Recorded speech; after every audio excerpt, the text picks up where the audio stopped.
গাজীপুরের সাংবাদিক তুহিন ও মৌলভীবাজারে ব্যবসায়ীকে কুপিয়ে হত্যা, নাটোরে গাড়ি চালক খুন, সিলেটে ছিনতাইকারীর হাতে প্রাণ গেল যুবকের।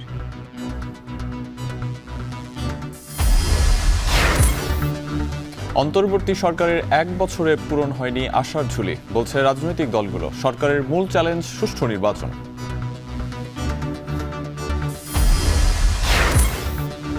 ভারতের ওপর শুল্ক দ্বিগুণে বাড়তি সুবিধা বাংলাদেশি রপ্তানি খাতে, বাজার বাড়ানোর এখনই সুযোগ বলছেন ব্যবসায়ীরা।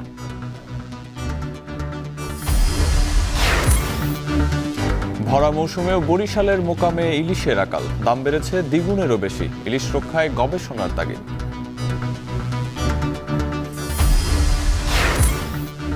এবং অনূর্ধ্ব-20 নারী এশিয়ান কাপ বাছাই আজ পূর্ব তিমুরের বিপক্ষে লড়বে বাংলাদেশ। জয় পেতে মরিয়া বাঘিনী।